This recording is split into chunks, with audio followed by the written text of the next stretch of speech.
Assalamualaikum warahmatullahi wabarakatuh. Perkenalkan, nama saya Mahendra Triatmaja, NIM 117. Di sini saya akan mempresentasikan hasil pengerjaan dari latihan soal pada mata kuliah akuntansi perpajakan pada materi persediaan.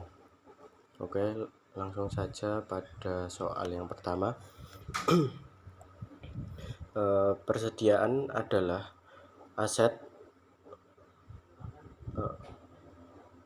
untuk dijual dalam kegiatan usaha normal, dalam proses produksi untuk kemudian dijual, atau dalam bentuk bahan atau perlengkapan untuk digunakan dalam proses produksi atau pembelian kerja.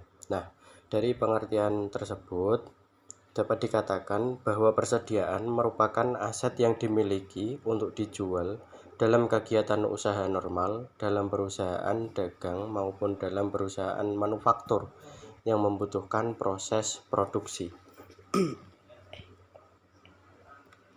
Lanjut, ini ada perbedaan perusahaan dagang dan perusahaan industri.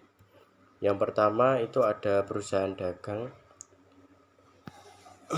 Ada beberapa perbedaan, yakni yang pertama menjual barang dari pemasok. Yang kedua, tujuannya menjual kembali barang tanpa merubah bentuk. Yang ketiga, memiliki persediaan barang jadi. Yang keempat, dalam menentukan harga pokok relatif mudah. Yang terakhir, tidak menggunakan laporan harga pokok produksi. Selanjutnya, perusahaan industri.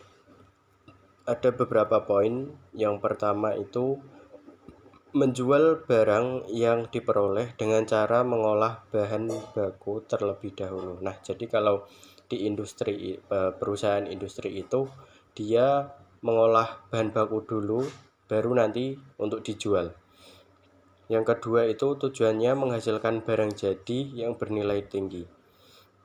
Yang ketiga, memiliki persediaan bahan olahan atau bahan baku. Nah, dalam menentukan harga pokok harus melalui beberapa tahapan. Yang terakhir yaitu membuat laporan harga produksi. Selanjutnya, sistem pencatatan persediaan. Nah, dalam pencatatan persediaan menurut akuntansi terdapat dua, yaitu sistem periodik dan sistem perpetual. Dan menurut pajak, dalam UU PPH nomor 36 tahun 2008 pasal 10 ayat 6 berbunyi, sistem pencatatan yang diperkenankan adalah pencatatan perpetual. Selanjutnya, perhitungan nilai persediaan akhir pada tahun 2011 menggunakan metode FIFO. Pada tanggal 1 bulan 1 2011 ini ada saldo awal sejumlah 1000 unit. Harga satuannya itu 4.000 per unit. Nah, di sini dapat jumlah yaitu 4 juta. Lalu pada tanggal 12 bulan 2 2011 ada pembelian bahan baku atau barang ya.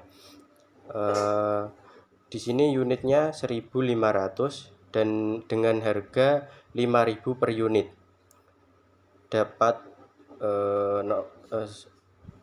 nominal sebesar 7.500.000. Nah, dari pembelian ini nanti akan digabung dengan saldo awal, yaitu tadi untuk unitnya itu ada 1.000 unit, terus ketambahan pada tanggal 12 bulan 2 2011 sebesar 1.500, sebesar 1.000 500 unit dengan harga per biji itu 5.000. Nah, terus untuk pada tanggal 21 bulan 3 2011 itu kita akan menjual dengan nominal per unit dengan permintaan itu 2.200. Nah, tadi kan sudah ada saldo awal dan ada pembelian ya. Itu kan kalau dijumlah 2.500. Nah, nanti itu kita akan ambil pada barang persediaan yang pertama dan akan dikurangi selanjutnya yaitu barang persediaan yang kedua, yaitu sebesar 1.200.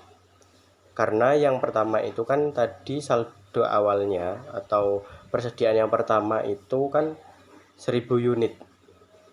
Nah, di sini ada sisa unit itu sebesar Rp1.500.000. Kenapa kok Rp1.500.000? Karena harga yang persediaan kedua itu harganya per unit itu 5.000. Nah, lanjut untuk transaksi yang seterusnya pada tanggal 11 bulan 6 dan pada tanggal 9 bulan 8 itu juga ada pembelian barang. Yang pertama itu pada tanggal 11 bulan 6 itu sebesar 450 dengan harga 5.500 dengan jumlah total itu 2.475.000. Yang kedua pembelian itu sebesar 2.300 unit dengan harga per unit itu 4.500. Total harganya yaitu 10.350.000. Nah, untuk pada tanggal 21 ini bulan 9 2011 perusahaan menjual barang sebesar 500 unit. Tadi kan ada sisa ya pada transaksi yang pada tanggal 21 bulan 3 itu ada sisa persediaan 300 unit. Nah, ini yang diambil itu persediaan awal dulu karena ini menggunakan metode FIFO yaitu first in first out. Terus kurangannya dari 500 itu kita ambil di transaksi pembelian pada tanggal 11 sebesar 200 unit dengan harga persatuan itu Rp5.500. Nah, saldo akhir itu menunjukkan barang itu masih 250 unit ditambah 2.300 unit karena tadi yang pada tanggal 9 bulan 8 itu belum ada transaksi atau masih utuh, unitnya masih utuh. Nah, saldo akhirnya ini kita dapat 11.725.000 rupiah pada tanggal pada akhir tahun 2011. Lanjut. Nah, ini ada soal lagi. Nah, dalam menentukan perhitungan persediaan akhir 2011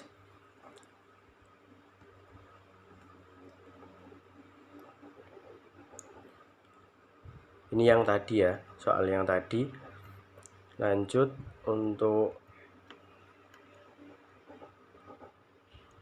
soal nomor 11. Nah, PT PAR adalah perusahaan yang menjual peralatan selam. Tahun ini mengalami musibah kebakaran sehingga sebagian besar persediaan barang rusak terbakar.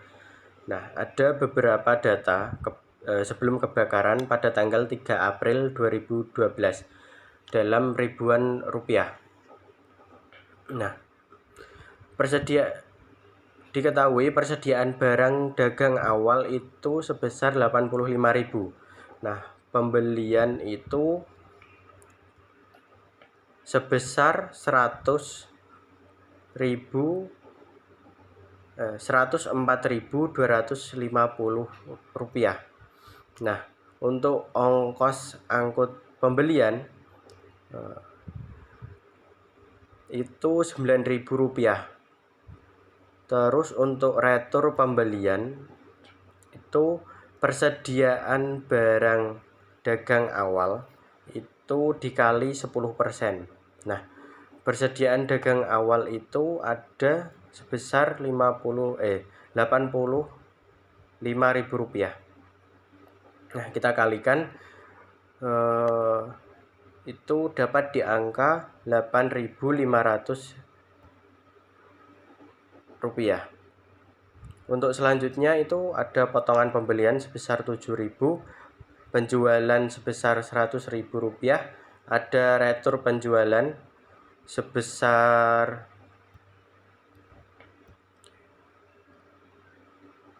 1.725, ada potongan penjualan sebesar 8.275, dan di sini langsung saja. Nah, persediaan awal tadi kan 85.000 rupiah. Kita akan menjumlah ya. Untuk pembeliannya tadi 104.250, terus ongkos angkut itu akan pembelian itu tadi akan dikurangi ongkos angkut, retur pembelian, dan potongan pembelian. Nanti akan dikurangi atau dijumlah ya, 104.000 rupiah, 104.250 rupiah dikurangi 9.000 dikurangi 8.500 dikurangi 7.000. Nah, nanti hasilnya akan ditambah dengan ini 8.500 rupiah. Nah, ketemunya itu pembelian bersih itu 79.750. Sedangkan persediaan barang yang selamat itu 32.500. Nah, itu nanti yang pembelian bersih akan dikurangkan dengan persediaan yang selamat sebesar 32.500. Kita dapat HPP-nya itu sebesar 132.250. Nah, tadi kan ada laba brutonya, disuruh menghitung laba bruto sebesar 20% dari HPP. Nah, kita kalikan 20%, kita dapat angka 26.450. Lanjut, soal yang kedua itu laba bruto 15% dari penjualan. Nah, penjualan tadi kan 100.000 rupiah ya. Dengan retur penjualan itu 1.725 rupiah. Potongan penjualannya itu ada di 8.275 rupiah. Dengan penjualan bersih itu total di 110.000 rupiah. Nah, kita kalikan dengan laba bruto 15% ini, kita dapat di angka 16.500. Selanjutnya, nah, PT APO adalah perusahaan yang bergerak dalam bidang usaha retail.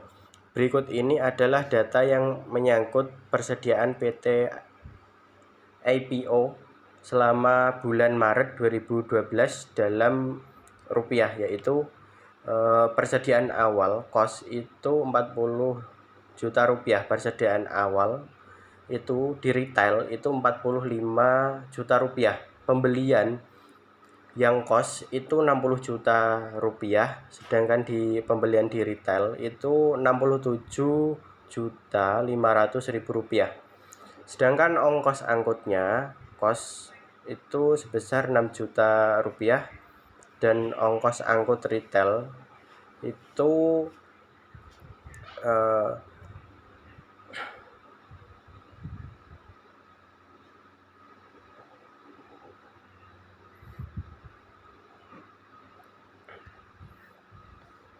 sebentar. Untuk ongkos angkut retail itu di ongkos angkut yang kos dikali 1,125. Nah, potongan pembelian yang kos itu sebesar 5% dari pembelian. Nah, potongan pembelian itu yang retail itu sebesar 2.250.000. Terus ada retur pembelian yang kos itu ongkos sama dengan ongkos angkut. Nah, ini ada retur pembelian yang retail itu terus ada purchase ini, terus ada penjualan yang retail itu sebesar 62.900.000. Terus ada retur penjualan yang retail itu sebesar 15% dari penjualan. Nah, di sini untuk diminta untuk menghitung nilai persediaan akhir pada PT IPO per 31 Maret 2012 pada harga pokoknya kos. Ini didapat dengan rumus itu persediaan akhir sama dengan persediaan awal ditambah pembelian dikurangi penjualan.